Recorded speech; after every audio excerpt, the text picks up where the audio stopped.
Carlos, muy buenos días, ¿cómo le va? Buenos días, Mariano, mucho gusto. Gracias por llamar.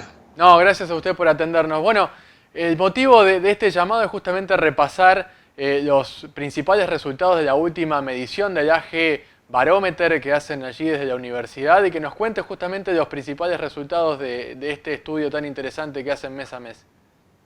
Sí, perfecto, Mariano. Como bien dijiste, es bimensual. El índice lo comenzamos en noviembre del año pasado, o sea que esta es nuestra sexta medición. Y bueno, mide la confianza de los productores agropecuarios basado en un índice similar que tiene la Universidad de Purdue en Estados Unidos, que son nuestros socios académicos. Ellos lo desarrollan con el CME, con el Chicago Mercantile Exchange. Y bueno, el objetivo es medir estados de confianza presente y futuro y llegar a un índice total, pues dado que, bueno, obviamente la confianza es clave para la toma de toda una serie de decisiones. Ajá. Entonces, este índice venía subiendo, había comenzado bastante negativo cuando lo comenzamos a medir en noviembre del año pasado, se venía de una campaña muy mala desde lo climático, pero a medida que fue transcurriendo el año, con la buena cosecha de trigo, después la cosecha gruesa, récord, etcétera, bueno, fue mejorando sensiblemente hasta llegar, bueno, un máximo valor en el mes de julio, que llegó a un índice de 137, compuesto por el índice presente 104, futuro 158. Te comento que para medir este índice se hace de esta manera. Porcentaje de respuestas positivas menos negativas más 100. O sea que un índice 100 es igual, que es neutro. Ujú. Cuando está arriba de 100 es positivo, cuando está abajo de 100 es negativo. Entiendo.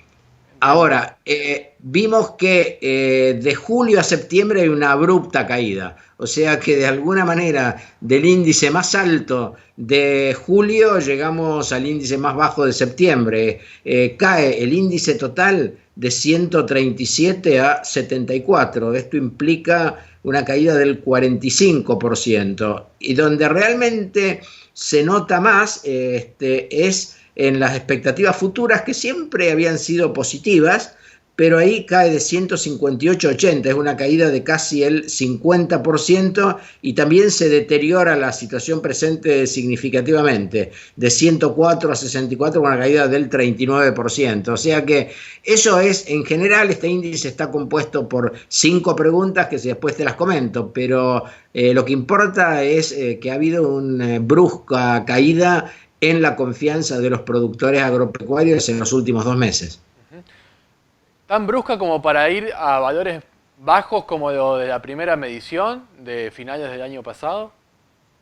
Sí, sí, estamos prácticamente sí, porque estos valores son comparables a los del mes de noviembre del año pasado, que fueron los más bajos de la serie, donde estábamos con un índice, el índice total de todos modos en noviembre era más alto, estaba en 95 y ahora estamos en 74, o sea que este es después empezaron a ser todos positivos, pero este es sin duda el más bajo y donde realmente más impacta el futuro, porque en general nosotros hacemos 3 preguntas con relación al futuro. Le preguntamos al productor cómo piensa que va a estar financieramente en los próximos 12 meses. Segundo, cómo piensa que va a estar el sector agropecuario en los próximos 12 meses. Y tercero, le preguntamos una expectativa de mediano plazo, 3, 5 años, cómo va a estar el sector. Estos daban siempre positivos, y donde vemos que hay una caída muy brusca es en la situación personal de los productores. Ellos piensan, en julio ellos tenían un índice de 140, es decir, un 49% de productores pensaban que iban a estar mejor y solamente un 9% que iban a estar peor, un 9%. Esto se dio vuelta. Del 49% bajamos al 19% que piensan que van a estar mejor, y de la parte negativa de 9 subimos a 42%. Y con relación al sector agropecuario, se da lo mismo. Había muy buenas expectativas con relación al sector para los próximos 12 meses, con un índice de 154, donde un 77% pensaban que se iba a estar mejor, a una caída del básicamente un 67%, o sea, a un valor de 67, donde realmente ha caído mucho. Entiendo, digo, los números hablan por sí solos, ¿no? Pero digo, acá, aparte, digamos, de esta cuestión de confianza y de perspectivas, han medido otras variables que me parecen interesantes, como por ejemplo la sensibilidad al cambio del modelo de negocio, el tema de las herramientas financieras utilizadas por los productores. ¿Me cuenta un poquito de eso, Carlos, también? De cómo se han movido esas variables. Sí, exacto. Mira, cuando analizamos si el resultado de las PASO había impactado en las decisiones, sí, un 30% de los productores manifestaron que sí, que habían cambiado. O sea, el 70% no, pero un 30% sí, y ese 30%, un 70% manifestaron que iban a sembrar menos maíz y que iban a aplicar menos tecnología y que iban a sembrar algo más de soja. O sea que eso es un primer impacto básicamente por muchas razones, ¿no es cierto? Eso también, primero, bueno, hay un tema climático, pero también hay un tema de costos de implantación, evidentemente es mucho más riesgoso el maíz, y después hacemos otra pregunta que es si piensan que si se ratifica el resultado de las PASO,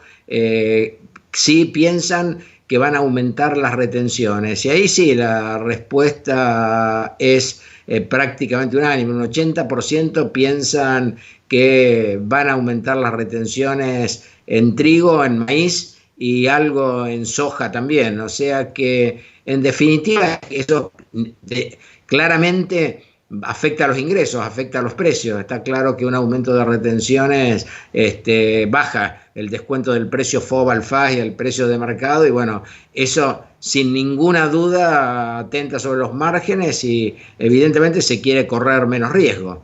Y por otro lado, el tema financiero también, es como que los productores piensan, han cambiado también su estructura de financiamiento. Evidentemente ha habido una buena cosecha, hay productores que todavía tienen bastante mercadería sin vender y bueno, obviamente ellos piensan que prácticamente un 49% piensan comprar los insumos vía canje. En general prefieren un canje con la mercadería presente y algunos lo van a hacer con un forward, pero de cualquier manera privilegian lo presente. Segundo, que van a usar fondos propios también, o sea que parte de los fondos propios que aún no han utilizado, lo van a reinvertir en la campaña, y lo que se nota bastante es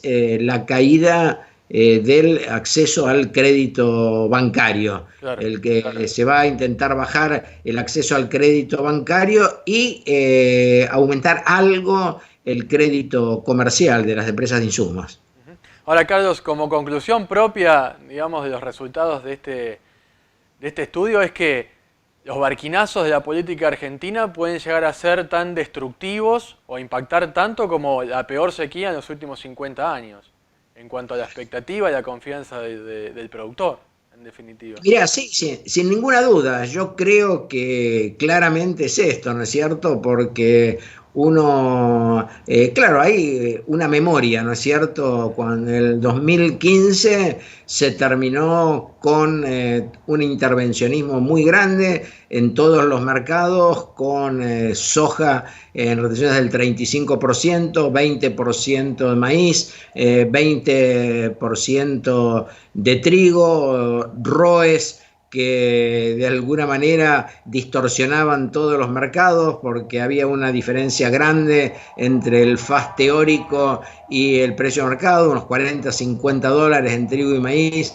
que el productor los percibía de menos. Claramente todo eso se tradujo, bueno, en todas las reducciones de área sembrada, etcétera. Cuando se liberaron las retenciones, los ROE, etcétera, bueno, el resultado fue la mayor área sembrada, tecnología, rotación y cosecha récord. O sea que de alguna manera lo que se espera es que haya algún mensaje de clarificar un poco cuál va a ser la política, cosa que todavía no está claro.